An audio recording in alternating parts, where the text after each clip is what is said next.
On a weekend where he could be forgiven for finding the track action somewhat lacklustre, inconsistencies with penalty application reared their head within Formula 1 again, with Fernando Alonso getting a 5-second penalty at the beginning of the race for grid box placement, and then a further penalty for not serving his penalty correctly. We're going to take a look at him getting the penalty in the first place and inconsistencies in that, and also steps maybe the FIA could take. Now, I'm not saying my ideas are particularly good, but I like to offer some kind of solution and ideas at least. I'd love your input on these as well. So buckle in, hit the like on the video and subscribe down below. Let's look at the situation. So first of all, we've got the grid and it all looks fairly normal. We've got some brakes smoking and things like that.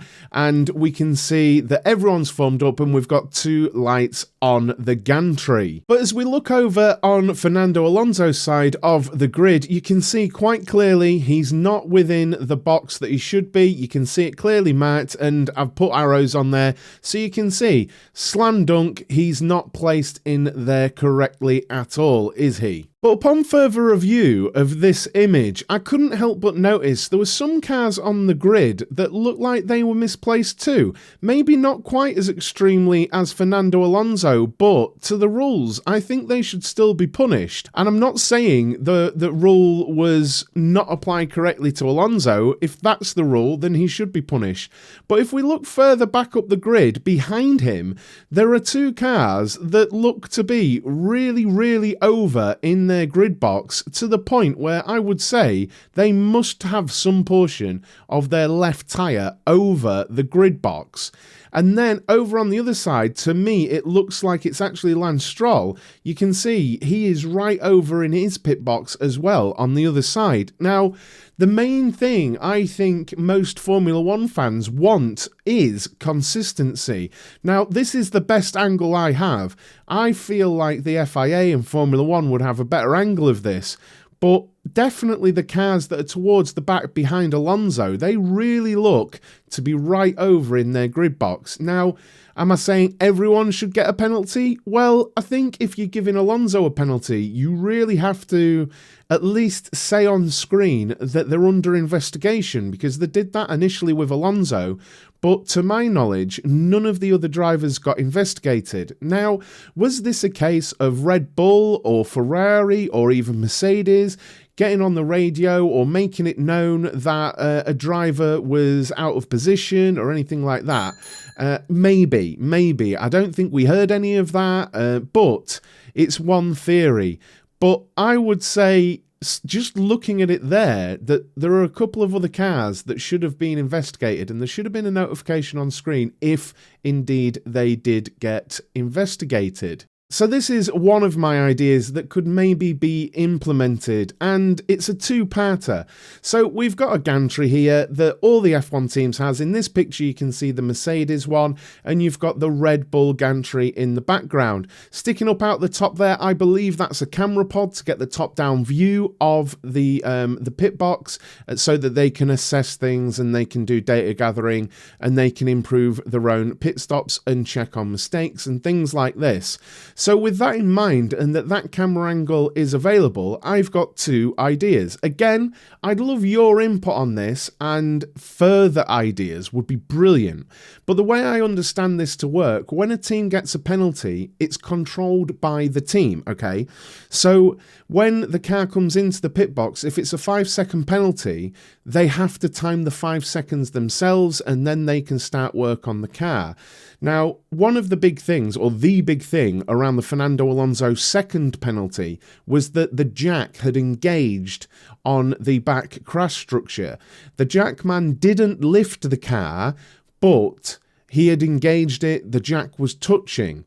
And the argument is that in the rules, it's ambiguous whether that's working on the car. Nobody had agreed or disagreed with it, so it was ambiguous, and Aston Martin presented lots of other examples where jackmen have been touching the car with their jack and not lifted the car, and then a further penalty hasn't been applied. So basically Aston Martin got let off like, well, we haven't applied our own rules consistently in the past, so we can't give you another penalty here, and he was let off that penalty. So here is my first idea. I get it's a little bit quick and dirty, but take a look. Again, please do praise my Photoshop skills here, but why can't every gantry have a timer on it, an FIA big timer, right? And this is why it's going to be 2 parts, you'll see in a moment.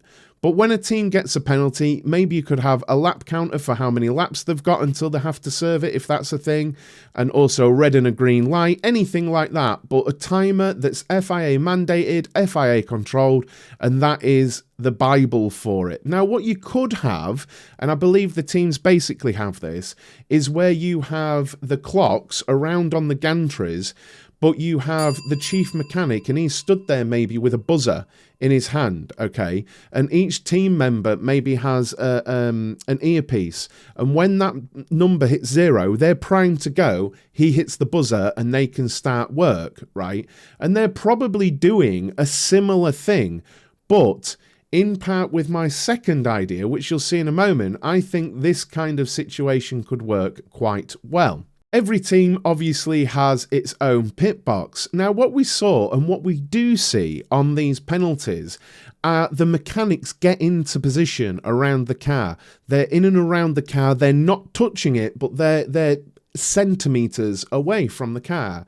How about using this view in turn with an FIA clock where there is a bound? You can see the yellow line all around the car there.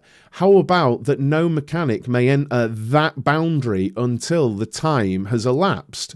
Okay, now I realise this might be overdoing it somewhat, but I was thinking, what could we do to improve this situation? Because we had Ocon in Bahrain and we've had loads of confusion in Saudi Arabia with Alonso.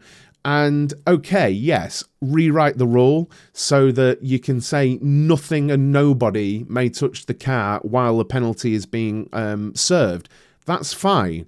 But we could just do this kind of thing where you can literally see if anyone's within that boundary and no one can enter that boundary. But then I suppose you've got the same problem that someone might jump the gun and go into the boundary and get another penalty before the buzzer's gone, something like that.